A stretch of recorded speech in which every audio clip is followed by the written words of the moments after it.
Hello दोस्तों, कैसे हो आप लोग? उम्मीद करता हूँ कि आप लोग अच्छे से होंगे। चलिए आज का टॉपिक देखते हैं। आज का टॉपिक है कि एडब्ल्यूएस के अंदर विंडोज़ की मशीन किस तरह से लॉन्च करते हैं और किस तरह से कनेक्ट करना है। इसके लिए सबसे पहले आप गूगल में जाएँगे, aws.amazon.com की वेबसाइट पे जाएँगे यहाँ और यहाँ पे जाने के बाद अगर आप पहली बार जा रहे हो तो यहाँ पे आप पहली बार अपना एक अकाउंट क्रिएट कर लेंगे। आप माय अकाउंट पे जाके क्रिएट कीजिएगा अकाउंट। बेसिक इन्फॉर्मेशन डालनी है आपको और उसके बाद आपको आपके कार्ड की इन्फॉर्मेशन, डेबिट कार्ड या क्रेडिट कार्ड की इन्फॉर्मेशन डालनी है। अगर आप इंडिया में हो तो आपके अकाउंट से ₹2 डिडक्ट होगा, जो 3 से 4 दिन के अंदर फिर से आपके अकाउंट में वापस आ जाएँगे। वो सिर्फ़ वेरीफ़ाई करने के लिए होता है कि आपका अकाउंट की इन्फॉर्मेशन जो दी है वो सही है कि नहीं। जब आपका अकाउंट वेरिफिकेशन हो गया यानी कि अकाउंट बन चुका है आपका, तो आप यहाँ पे साइन इन करोगे, यूज़र आईडी डालोगे और पासवर्ड डालोगे। जैसे आप अकाउंट में साइन इन हो जाओगे तो आपको यहाँ पे आपका नाम दिखेगा, जो भी आपने नाम से अकाउंट बनाया होगा। अब साइन इन हो जाने के बाद एडब्ल्यूएस कौन-कौन सी सर्विसेज प्रोवाइड करता है, वो अगर आपको देखना है तो आप यहाँ पे सर्विसेज पे जाओगे। यहाँ पे उनकी सभी सर्विसेज आपको नज़र आएगी, जो-जो सर्विसेज वो प्रोवाइड करते हैं। चाहे वो कंप्यूट से रिलेटेड हो, स्टोरेज से रिलेटेड हो, डेटाबेस से रिलेटेड हो या सिक्योरिटी से रिलेटेड हो। अब आपको अगर यहाँ पे विंडोज़ की मशीन अगर आपको लॉन्च करनी है, तो आप यहाँ पे क्लिक करोगे। ये जो है वो आपका रीजन है। अलग-अलग रीजन है और उन अलग-अलग रीजन के अंदर अलग-अलग डेटा सेंटर है। जैसे कि ये वर्जीनिया रीजन है, ओहायो रीजन है, कैलिफोर्निया और ओरेगन रीजन है, ये सभी यूएस के हैं। ये अफ्रीका के हैं, ये एशिया के हैं और ये कनाडा और ये यूरोप के। आप कोई भी रीजन ले सकते हो, कोई दिक्कत वाली बात नहीं है कि आप अगर इंडिया में हो तो आपको इंडिया के ही रीजन यानी कि मुंबई ही लेना है। आप कोई भी रीजन ले सकते हो, कोई दिक्कत नहीं। जैसे कि मैंने यहाँ पे ओरेगन रीजन लिया, सेलेक्ट किया ओरेगन। ओरेगन रीजन सेलेक्ट करने के बाद अब आपको मशीन लॉन्च करनी है एक विंडोज़ की और उसको कनेक्ट करना है। उसके लिए आपको जाना है सर्विसेज और सर्विसेज के अंदर क्लिक करना है EC2 में। EC2 इलास्टिक क्लाउड कंप्यूट पे क्लिक करना है। EC2 पे क्लिक करने के बाद अब आपको ये आपका डैशबोर्ड नज़र आ रहा है, EC2 का डैशबोर्ड नज़र आ रहा है। ये जो नया डैशबोर्ड है, अगर आपको पुराना डैशबोर्ड देखना है तो आप यहाँ पे क्लिक कर दीजिए इसको। तो ये आपको नज़र आ जाएगा EC2 का पुराना डैशबोर्ड, ठीक है? तो ये फीडबैक माँग रहा है कि भाई आप सैटिस्फाइड हो वगैरह कि नहीं, तो हम इसको कैंसल कर देंगे और फिर से नए डैशबोर्ड पे ही आ जाएँगे। ये पुराना डैशबोर्ड है, हम नए डैशबोर्ड पे आ जाएँगे EC2 के। अब यहाँ पे आप देखोगे तो इंस्टेंस के अंदर यहाँ पे कोई भी मशीन लॉन्च नहीं है। तो जब अगर आपकी मशीन कोई भी लॉन्च नहीं होगी तो वो यहाँ पे नज़र आएगा। तो अभी हमको मशीन लॉन्च करनी है तो या तो आप इंस्टेंस यहाँ पे क्लिक कीजिए या तो आप यहाँ पे क्लिक कीजिए, कहीं पे भी क्लिक कीजिए, यहाँ पे कीजिए या यहाँ पे कीजिए, दोनों का मतलब एक ही है। तो आप कहीं पे भी क्लिक कीजिए, मैंने इंस्टेंस पे क्लिक किया। उसके बाद आपको क्लिक करना है लॉन्च इंस्टेंस पे। क्लिक कीजिए लॉन्च इंस्टेंस पे। लॉन्च इंस्टेंस पे क्लिक करने के बाद कभी भी याद रहे कि सबसे पहले आपको सेलेक्ट करना है फ्री टायर ओनली। अगर आप फ्री टायर ओनली सेलेक्ट नहीं करते हो और कुछ ऐसी मशीन ले लेते हो जो मशीन जो है वो फ्री नहीं है, तो उसका जो है आवरली काउंट होगा और उसके जो पैसे हो वो आपके अकाउंट में से डिडक्ट होंगे, यानी कि बिल आएगा और फिर अगले महीने आपको वो बिल पे करना पड़ेगा। तो कभी भी आप अगर प्रैक्टिस पर्पस के लिए यूज़ कर रहे हो तो आपको सेलेक्ट करना है free tyre only. Free tyre only select करोगे तो जो फ्री वाली मशीन होगी वही आपको यहाँ पे नज़र आएगी। तो मैं यहाँ पे एक विंडोज़ की मशीन ले लेता हूँ। जैसे कि ये माइक्रोसॉफ्ट विंडोज़ सर्वर 2019 की मशीन है। ये 19 की मशीन है लेकिन ये कंटेनर के साथ है। ये कोर मशीन है, ये बेस मशीन है। तो आप कोई भी मशीन ले लो, जैसे ये सर्वर 2016 की मशीन है, ये सर्वर 2012 की मशीन है। तो मैंने यहाँ पे ले लिया विंडोज़ सर्वर 2019 बेस मशीन। बिल्कुल फ्रेश मशीन ही होगी यानी कि उसके अंदर कुछ भी इंस्टॉल नहीं होगा। यहाँ पे आपको फ्री टायर ओनली देख लेना है कि फ्री टायर एलिजिबल लिखा है कि नहीं। सर्वर 2019 की मशीन ले रहा हूँ और क्लिक कर देना है आपको सेलेक्ट के ऊपर। सेलेक्ट पे क्लिक कर देने के बाद आपको यहाँ पे इंस्टेंस का टाइप सेलेक्ट करना है। यहाँ पे अलग-अलग इंस्टेंस के टाइप आएँगे और उस टाइप से पता चलेगा कि उस मशीन के अंदर कितने प्रोसेसर होंगे और कितने जीबी रैम होंगे। बाय डिफ़ॉल्ट अगर आपने फ्री टायर एलिजिबल लिया है तो वो T2 माइक्रो होगा टाइप। T2 माइक्रो मतलब 1 सीपीयू होगा और 1 जीबी रैम होगी उसके अंदर। अगर आपको ज़्यादा मशीन चाहिए, ज़्यादा प्रोसेसर और ज़्यादा रैम वाली मशीन चाहिए, हायर परफॉर्मेंस वाली, तो आप यहाँ ले सकते हो। जैसे कि इसमें 96 कोर प्रोसेसर है और 192 जीबी रैम है। इससे भी ज़्यादा चाहिए तो और आप नीचे जाइए, आपको यहाँ पे 300, 400, 500 जीबी के भी रैम वाली मशीन आपको मिल जाएगी। जैसे देखिए, ये 384 जीबी वाली मशीन वाली रैम है। लेकिन आप जैसे ये सेलेक्ट करोगे तो उस हिसाब से उसका बिल भी आपके पास आएगा।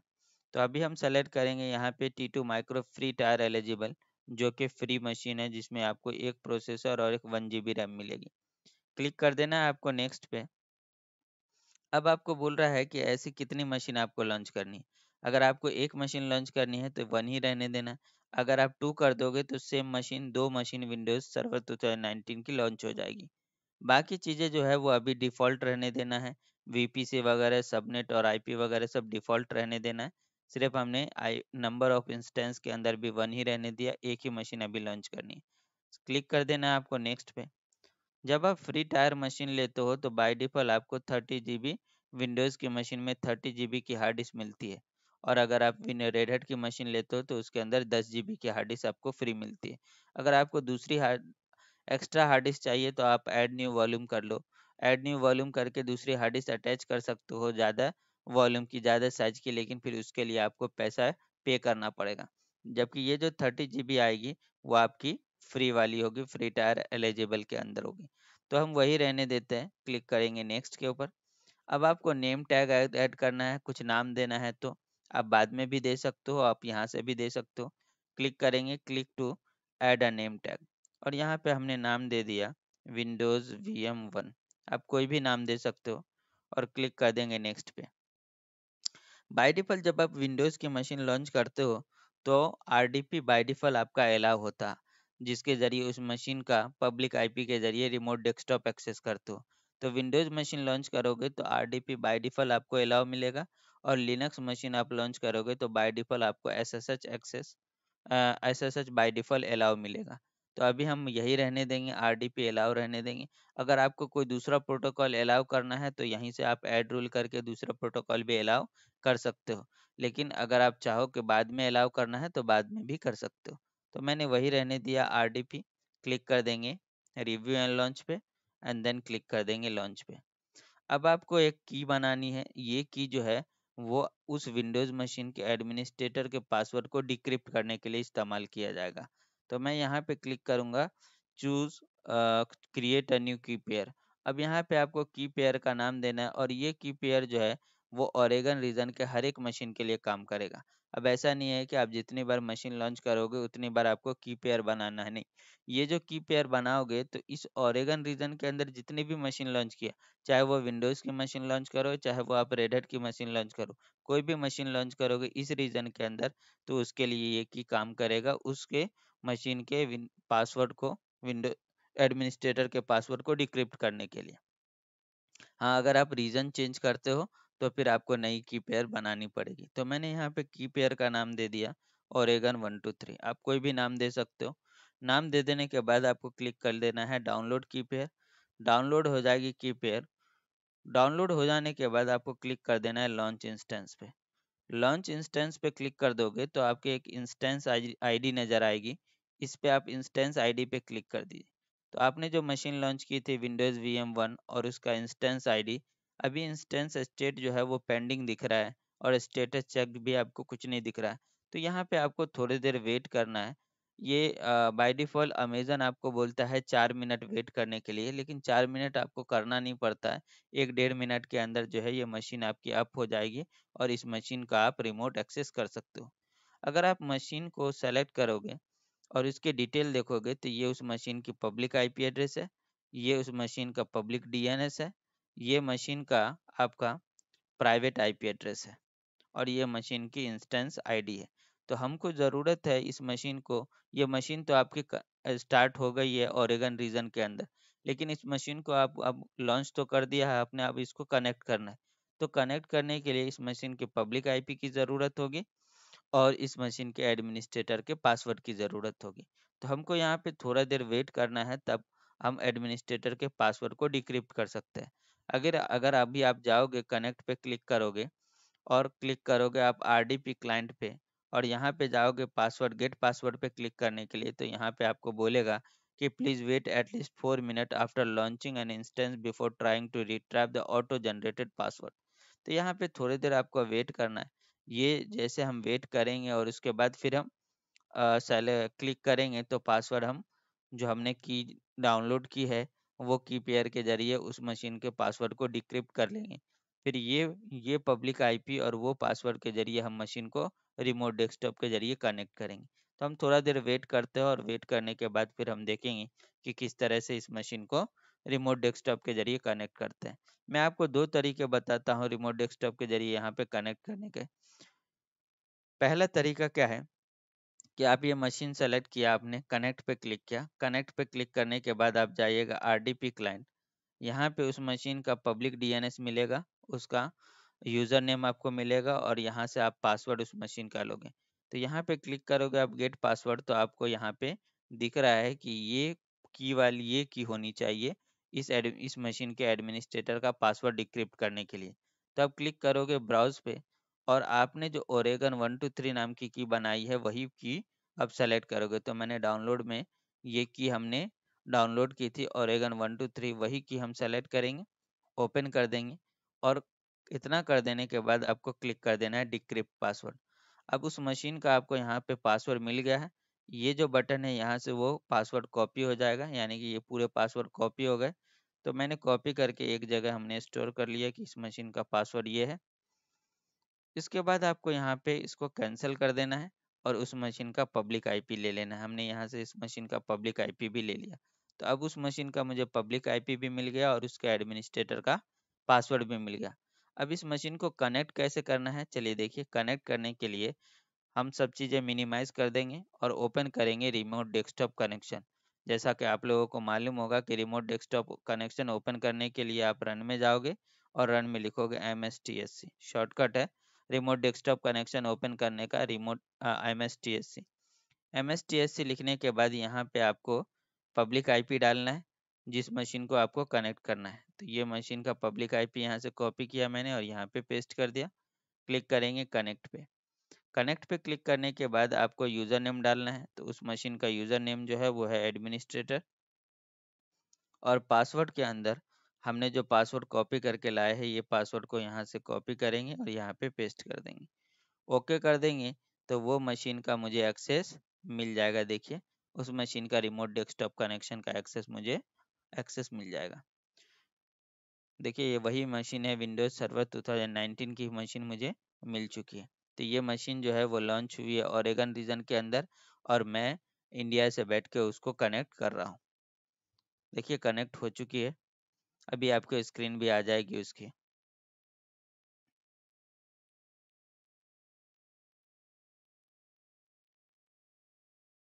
देखिए अब अगर इस मशीन के बारे में देखोगे तो बाय डिफ़ॉल्ट यहाँ पे जो मशीन होती है वो सभी सर्वर मशीन होती है और इनका अगर आप प्रोसेसर देखोगे तो बाय डिफ़ॉल्ट इसके अंदर Xeon प्रोसेसर होगा जिस और 1 GB रैम होगी। देख लीजिए। अब इस मशीन के अंदर आप देखोगे विंडोज सर्वर 2019 की मशीन है ये। अगर इसकी आप डिटेल देखते हो तो देखिए इसके अंदर प्रोसेसर जो है वो server based processor Intel Xeon processor है और 1 GB रैम है इसके अंदर। और अगर विंडोज़ देखोगे तो Windows server 2019 data centre edition है जिसका वर्जन ये इंस्टॉल्ड है। अगर इसको मिनिमाइज कर देते तो यहाँ पे भी आपको उस मशीन का डिटेल दिखेगा कि उस मशीन का होस्ट नेम क्या है, उस मशीन की इंस्टेंस आईडी क्या है, उस मशीन की पब्लिक आईपी क्या है, इस मशीन की प्राइवेट आईपी क्या है, इंस्टेंस का टाइप क्या है, ये मशीन लॉन्च कौन से अवेबिलिटी जोन यानी कि डेटा सेंटर के अंदर हुआ है, आर्किटेक्चर क्या है, कितने मशीन के अंदर रैम लगे हुए हैं, वगैरह वगैरह आपको डिटेल मिल जाएगी। अगर मैं यहाँ से डिस्कनेक्ट कर देता हूँ, RDP डिस्कनेक्ट कर देता हूँ, रिमोट डेस्कटॉप हमने डिस्कनेक्ट कर दिया। अब दूसरा तरीका क्या है रिमोट डेस्कटॉप कनेक्ट करने का? दूसरा तरीका, एक तो तरीका मैंने आपको बताया कि रन में MSTSC ओपन कीजिए और उसमें पब्लिक आईपी डालिए। दूसरा तरीका ये है कि आप इसी मशीन को सेलेक्ट कीजिए, कनेक्ट में जाइए, क्लिक कीजिए RDP क्लाइंट और यहाँ से रिमोट डेस्कटॉप की फाइल डाउनलोड कर लीजिए। ये फाइल डाउनलोड करने से क्या होगा कि आपको पब्लिक आईपी मैनुअली डालनी नहीं पड़ेगी। आपको पासवर्ड तो डालना पड़ेगा लेकिन पब्लिक आईपी मैनुअली डालनी नहीं पड़ेगी। तो क्लिक कीजिए download remote file download remote file करोगे तो आपको एक रिमोट डेस्कटॉप की फाइल डाउनलोड हो चुकी है। इसको आप डबल क्लिक करके ओपन करोगे, कनेक्ट करोगे तो आपको पब्लिक आईपी नहीं पूछ रहा है। डायरेक्ट आपको पूछेगा पासवर्ड। जो आपका पासवर्ड है उस मशीन का, वो पासवर्ड यहाँ डाल दीजिए और क्लिक कर दीजिए ओके पे। देखिए फिर से वो मशीन जो है वो आपके पास आ गई है। देखिए वेट कीजिए थोड़ी देर, मशीन फिर से आ जाएगी। देखिए वही मशीन फिर से आ चुकी है। तो मैंने आपको सिंपल बताया है कि विंडोज़ की मशीन AWS के अंदर किस तरह से लॉन्च करना है और किस तरह से कनेक्ट करना है। चलिए फिर से मैं इसको डिस्कनेक्ट कर देता हूँ। डिस्कनेक्ट करने के बाद जो भी आपको काम होगा वो आप कर लिए, और करने के बाद डिस्कनेक्ट कर लिए। इसके बाद आपको क्या करना है कि वो मशीन को टर्मिनेट करना है। याद रहे कभी भी मशीन को शट डाउन मत करना। अगर ये मशीन को अगर आपको शट डाउन करना है तो इंस्टेंस में जाओगे या स्टॉप कर दोगे, तो वो मशीन शट डाउन हो जाएगी। रिबूट कर दोगे तो रिस्टार्ट हो जाएगी। लेकिन जब आप स्टॉप कर देते हो तो आपने उस मशीन को स्टॉप कर दिया, तो आपने प्रोसेसर रिलीज़ कर दी, रैम रिलीज़ कर दी, लेकिन हार्ड डिस्क जो है वो अभी भी आपके पास है। क्योंकि कल हो के अगर उस मशीन के अंदर आपका डेटा है और आपने स्टॉप कर दिया और फिर से आप चालू करोगे तो वो डेटा आपको चाहिए ही। इसीलिए वो मशीन जब आप स्टॉप करते हो तो मशीन तो शट डाउन हो जाती है, लेकिन मशीन आपके पास ही रहती है, आपका डेटा आपके पास ही रहता है, इसलिए उस मशीन का आवर जो है वो काउंट होता रहता है। इसलिए जब आप प्रैक्टिस पर्पज़ के लिए यूज़ करते हो तो आप क्या करो, मशीन को काम हो जाने के बाद मशीन को टर्मिनेट कर दो, कभी भी स्टॉप मत करो। तो हम इस मशीन को क्या करेंगे, काम हो जाने के बाद टर्मिनेट कर देंगे, क्लिक कर देंगे टर्मिनेट। तो वो टर्मिनेट कर दोगे तो जितनी भी चीज़ें हैं वो सब मेरे हाथ से चली जाएगी, यानी मशीन पूरी तरह से डिलीट हो जाएगा। यहाँ पे हम वेट करेंगे थोड़ा देर, यहाँ पे लिखा आ जाएगा कि मशीन टर्मिनेट हो चुकी है, और इतना करने के बाद आप साइन आउट कर लो। तो मैंने आपको सिंपल बताया है कि विंडोज़ मशीन AWS के अंदर किस तरह से लॉन्च करना है और किस तरह से कनेक्ट करना है। यहाँ हम थोड़ा देर वेट करेंगे, यहाँ पे लिखा आ जाएगा कि मशीन टर्मिनेट हो चुकी है, और उसके बाद आपको साइन आउट करना है। जल्दीबाजी नहीं करना, नहीं तो फिर वो बिल विल का चक्कर रहेगा। फिर आप देखिए यहाँ पे मशीन टर्मिनेटेड लिखी आ गई। इतना हो जाने के बाद आप यहाँ पे अगर आप जाओगे इंस्टेंस के अंदर या EC2 डैशबोर्ड पे जाओगे तो यहाँ पे देखिए रनिंग स्टेट में कोई भी मशीन नहीं है। अब यहाँ पे देखिए, यहाँ पे भी इंस्टेंस के अंदर कोई मशीन नज़र नहीं आ रही है। की पेयर जो आपने की बनाई है वो है, और सिक्योरिटी ग्रुप है, तो इस सिक्योरिटी ग्रुप का कोई पैसा लगता नहीं है, और की पेयर के भी कोई पैसे लगते नहीं है। तो आपके यहाँ पे देखिए कोई भी मशीन नज़र नहीं आ रही है। इतना हो जाने के बाद मशीन टर्मिनेट कर देने के बाद आपको साइन आउट कर लेना है। आपके नाम पे क्लिक करोगे, साइन आउट पे क्लिक करोगे तो मशीन आपके अकाउंट से आप साइन आउट हो गए। तो मैंने आपको बताया है कि AWS के अंदर किस तरह से लॉगिन करके एक विंडोज़ की मशीन लॉन्च करनी है और किस तरह से कनेक्ट करनी है। उम्मीद करता हूँ कि आपको अच्छे से समझ में आ गया होगा। कोई भी क्वेरी हो, कुछ समझ में नहीं आया हो तो आप कमेंट बॉक्स में डाल सकते हैं। उम्मीद और कोशिश करूँगा मैं कि आपके सवालों के जवाब दे सकूँ।